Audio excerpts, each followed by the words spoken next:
सुब्रत सागर जी, आपका रक्षा मंत्री कौन है भारत का?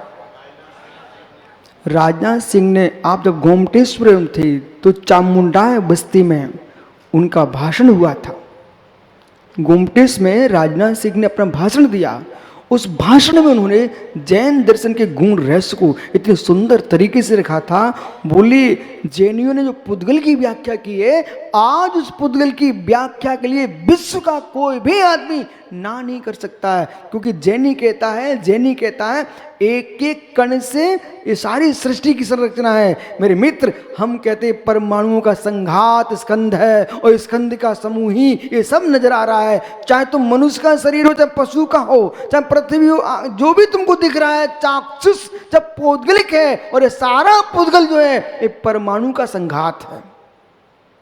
बोले जब वैज्ञानिकों ने बोलना प्रारंभ किया तो भारत की भूमि पर राजनाथ सिंह बोले भारत की भूमि पर आज कोई महामणि रत्न है, उसका नाम जैन धर्म है। और सोचिए, आप अपनी कीमत नहीं समझ रहे। सूरज भैया विश्वास मानो, अब आपको इंजीनियर बन के अच्छी पोस्ट पर पहुंच करके ऐसे ही नहीं जाना है। लेखक बनो, कवि बनो, साहित्यकार बनो, मेरे मित्र वक्ता बनो, और अपनी जो प्रतिभा है, हमारे देश में ऐसे ऐसे लोग हुए हैं 50-50 साल की 60-60 वर्ष की उम्र में दीक्षा लिए, 60 वर्ष तक घर में रहे और 60 वर्ष की उम्र में दीक्षा लिए, और दीक्षा लेकर के 60 वर्ष की उम्र में दीक्षा लेने वाला पुरुष आगम का कुशल ज्ञाता बन के बड़े बड़े ग्रंथ लिखे हैं। इसलिए ऐसा मत सोचो महाराज मेरी उम्र ढल गई। मित्र, ज्ञान की उम्र नहीं होती, शरीर की उम्र होती है। सुनना ना जैस, जो पुण्य तुम्हारा शरीर में लग रहा है मित्र, वो पुण्य तुम आगम में भी लगा सकते हो। इसलिए आज प्रतिज्ञा कर लो, मैं घर में जाकर के प्रतिदिन 5 मिनट स्वाध्याय करूंगा। बैठ जाओ। अच्छा लगा क्या? कचौड़ी मिल जी 108 विद्वानों की गोष्ठी कराने के बाद भी आपने स्वाध्याय प्रारंभ नहीं किया। मित्र, प्रारंभ कर दो आज से। अरविंद भैया, ये छत्तीसगढ़ का पहला गांव है, पहला गांव आपका वैशाली, जिसमें एक साथ 8 दिन तक 108 विद्वान आकर के छत्तीसगढ़ की भूमि पर जिन्होंने कक्षाएं ली हों, अध्ययन किया हो, पढ़ाया हो, पढ़े हों, एक भी संख्या कम नहीं है सोनू। 108 विद्वान आए थे, 108, और लग रहा था पूरे जिस गली में निकलो पंडित ही पंडित दिखते थे। 108 विद्वान आए थे, क्या नहीं? 108 विद्वान तो बुला लिए।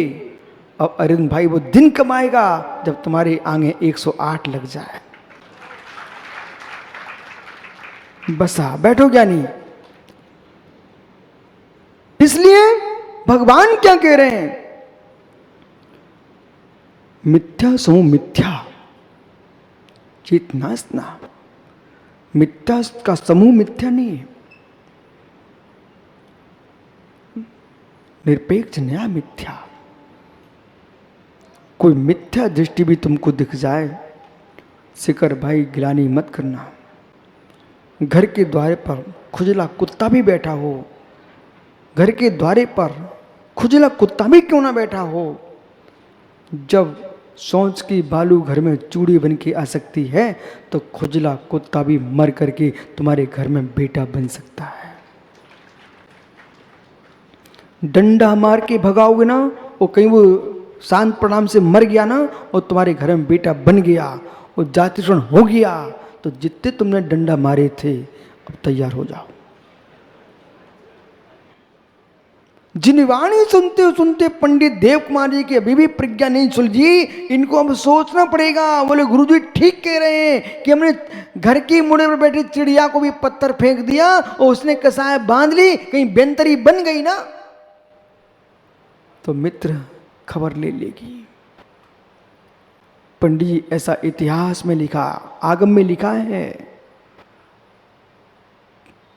एक व्यक्ति ने एक तोते को मार दिया, वो भयंकर हो गया, और बाद में वो राजा था, मुनि बन गए, और मुनि बनी ना, वो व्यंतरी बन करके मालूम उनके आंख निकाल ले गई, चिल्लाती मुराद को चील ने आंखें निकाल ली। धन्य मुनि उस समय वहीं बैठ के समाधि ले लिए, लेकिन हिले नहीं, क्योंकि इरियापद का शोधन किए बिना कैसे चल सकते।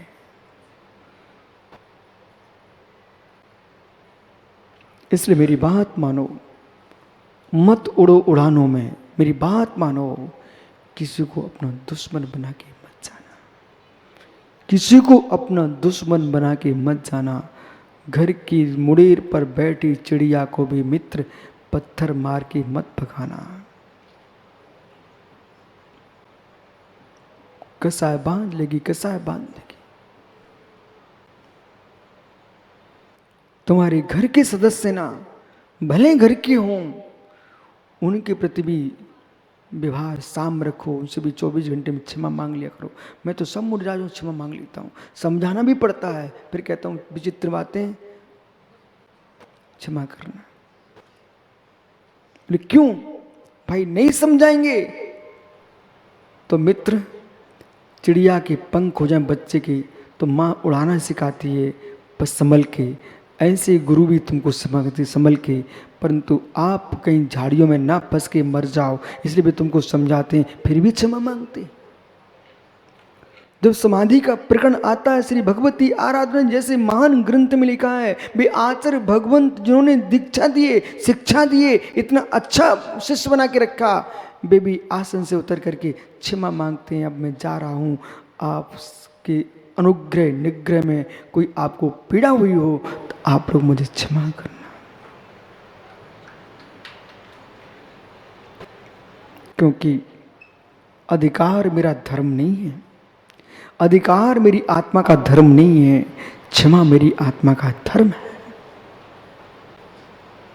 इसलिए पंडित जी, इस समय मैंने आपको ही खड़ा क्यों किया, इसलिए किया है, इस 84 वर्ष की उम्र में मित्र जितने लोग यहाँ बैठे हैं, अपने मन में सबसे क्षमा मांग लेना कि ना भाई, आजकल पता नहीं कब हंस निकल जाए, मैं भगवान बनने की तैयारी कर रहा हूँ, मुझे क्षमा कर देना। और सबसे पहले घर जाके बेटे की माँ से क्षमा मांगना, सबसे पहले उसी से क्षमा मांगना है। चली गई तो मित्र, चली गई तो फोन लगा देना, भावना से मांग लेना, भावना से मांग लेना कि उस समय मेरी समझ में नहीं आया, कहीं धोखे में मैंने डांट दिया हो, तो ये जीव तू जहाँ भी हो ये क्षमा कर देना, मेरे अंदर कालुष्य समाप्त हो चुका है, क्योंकि हमने सदगुरु के उपदेश सुन लिए हैं कि शत्रु बना के नहीं जाना है। विराजो, क्या रहस्य लिखा है यहाँ, ओहो क्या रहस्य लिखा है। न सम्मिनेति न समयः सम्मतम नैव तृणो गमना वक्तु विधायम तया नया निर्व्योहो वीरना चैव। जो व्यक्ति नए को निरपेक्ष करके, सापेक्ष नए को छोड़ करके एकांतिक व्याख्यान करता है, वो बैरी है जगत का। 729 नंबर की गाथा सुब्रत सागर, गाथा 729 में कह रही है, बैरी बनके मत आना। विनोद भैया, मित्र कभी प्रवचन के भाव आए तो प्रतिज्ञा कर लेना, मैं देश के समाज का मित्र बन के बोलूँगा, मित्र बन के बोलूँगा, क्योंकि मैं किसी का बैरी बन के नहीं बोलूँगा। यदि एकांतिक तत्व की निरूपणा कर दी, वो वक्ता पूरे विश्व का बैरी है। किसी ने ये सोच लिया पदार्थ नित्य है, तो अनित्यता का क्या होगा? अनित्य है, नित्यता का क्या होगा? निरपेक्ष बोल दिया, बैरी हो गया। पदार्थ द्रव्यत्व की दृष्टि से नित्य है, पदार्थ पर्याय की दृष्टि से अनित्य है। मेरा शरीर का क्षय होगा, आत्मा का क्षय नहीं होगा। शरीर के आकार का क्षय हो जाएगा, लेकिन जिन परमाणुओं से शरीर बना है उन परमाणुओं का भी क्षय नहीं होगा। जैसे कि मिट्टी का पिंड, उसका क्षय हुआ तो मटका बन गया, बराबर। वो मटका फूटा तो आप ये मटका मिट गया। अरे मटका मिटा है, मटका मिटा है, बने बिना नहीं मिटा। कुछ बना कि नहीं नोपड़ा, मटका फूट गया तो बोलो बढ़िया तेजी से, कुछ बना कि ऐसे ही फूट गया। बोल बेटा बुद्धि लगाओ, क्या बना? अरे मटका तो फूट गया, अब क्या बना है? मिट्टी तो पहले से ही थी, अब क्या बना? ये नकल करा रहे आपको, निशंसा का नकल करा रहे क्या? ओहो, यानी मटका फूटेगा तो खप्पड़ निकल बनेगा कि नहीं बनेगा? अपने आप बन जाएगा। जैसे मटका फूटा क्या बना? कपाल, खप्पड़ दिख रहा है नहीं तुमको? क्या हुआ? खप्पड़। मतलब जो मिटता है वो बन के ही छोड़ता है। क्षय हेतु उत्पत्ति, क्षय हेतु जो भी नाश होगा वो अगली पर्याय का उत्पाद करा के जाएगा। मटका फूटा है पर खप्पड़ तो बन गया ना। ऐसे ज्ञानी जो शरीर मेरा है, मैं शरीर से निकल जाऊंगा तो लोग कहेंगे नाश हो गया। अरे नाश तो हुआ, राख होगा कि नहीं होगा? तो कुछ बना कि नहीं बना? वही राख पुनः मिट्टी मिल करके मेरे मित्र घास उगाएगी। बदलाव हुआ है। द्रव दृष्टि से तो किसी का भी नाश नहीं होता, परिवर्तन होता है। विराजो। अब यहां कह रहे हैं बैठो भैया, निरपेक्ष ने समुदायिकता को प्राप्त होते हैं, न वे समुदाय रूप में देने पर सम्यक होते हैं। और प्रत्येक नय यदि निरपेक्ष है तो मिथ्या, सापेक्ष है तो सम्यक, निरपेक्ष है तो मिथ्या, सापेक्ष है सम्यक। जैसे कि वस्तु नित्य ही है, अनित्यता को छोड़ करके बोलोगे तो मिथ्या हो जाएगा। वस्तु नित्य एवं द्रव्य दृष्टि से वस्तु अनित्य है, वस्तु अनित्य है पर्याय दृष्टि से, लेकिन द्रव्यत्व का विनाश नहीं है, द्रव्य की दृष्टि से वो नित्य है। एक ही समय में एक ही वस्तु अनंत धर्मात्मक होती है, इसलिए पृथक पृथक अवस्था में वे गमक नहीं होते, क्योंकि वस्तु के एकत्व में अर्थ क्रिया कारत्व नहीं है, अनेकांत में ही अर्थ क्रिया कारत्व होता है। और निरपेक्ष होने का कारण जो पुरुष, जो नय, एक नय दूसरे नय की बात तो नहीं करता। इधर देखो, ये क्या है? कान। जब यहां मैं कान पकड़ूंगा तो क्या आएगा? कान ही आएगा ना, कि नाक? बोलो नाक, कान।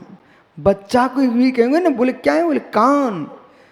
तो कान है ये कर्ण है ना, कान है ये कान के स्थान पर है। मुमुक्षु गुरुसराय, ये कान के स्थान पर है। ये कान नाक का निषेध कर रहा है क्या? कान पर है, कान नाक का निषेध कर रहा है क्या? नाक पर है, कान का निषेध कर रहा है क्या? यदि कान कहे मैं ही शरीर हूं, नाक नाम की वस्तु नहीं है, तो मिथ्या हो जाएगा।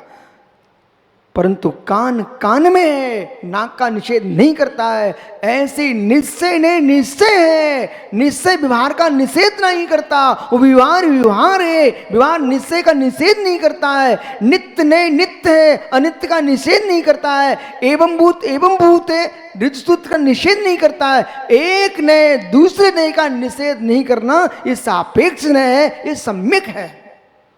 और जहां एक ने दूसरे नए का निषेध करेगा, विपरीतता से भरा होगा, वही मिथ्या नय हो जाएगा। इसलिए मिथ्या नय मिथ्या ही होता है। जो निरपेक्ष न है, यदि ऐसी विद्या मस्तिष्क में चढ़ जाए सुमति पांड्या, तो कभी न घर में झगड़ा हो सकता है, न समाज में हो सकता है, राष्ट्र में, देश में कहीं नहीं हो सकता है। ठीक है ना, अपनी अपनी योग्यता से सब अपनी अपनी योग्यता में जी रहे हैं। हम तो मिथ्या दृष्टि से नहीं लड़ेंगे। बोले क्यों? वो भी सही है। बोले सही है? बोले हाँ, मिथ्या दृष्टि की अपनी दृष्टि से सही है। मिथ्या दृष्टि सही नहीं होता तो मिथ्या दृष्टि कैसा? पर मिथ्या दृष्टि मिथ्या है किस अपेक्षा से? सम्यक अपेक्षा। ठीक है, इसलिए भाई, अहो भगवान आत्मा विसंवाद का मोक्ष मार्ग नहीं है समयसार, तत्निर्णय का ज्ञान कराए उसका नाम है समयसार। समझ में आ गया बाबू? इसलिए ओ भगवान आत्मा, आहा समझ समझ यानी समझ, जो है सो है, बैठ जा। मालूम ये पढ़ने गया था, यही पढ़ने गया था, आहा हा, ये पढ़ने गया था भाई। लेकिन मित्र, आहा हा, शब्द में आहा नहीं है, अंदर में आनंद है, तो शब्द बोल पड़ता आहा।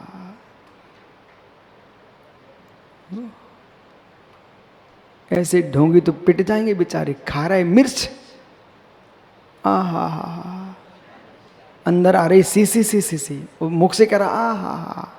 ज्ञानी, ये विषयों का सुख, कसायों का आनंद, ये मिर्ची की सीसी है, इसमें आहा मत कर। मोक्ष मार्ग का जो आनंद है वो ही आहा। जाओ वैशाली मुमुक्षु, मित्र जैसी भक्ति आज की है, ऐसी विशुद्ध सागर दिखें तभी मत करना, जितने सागर आए सबके साथ ऐसी भक्ति करना। नहीं तो मालूम चला कि फिर ये अविनाश विदिशा कहेगा कि विश्व सागर आए थे तब तो वैशाली को खूब घूमते थे।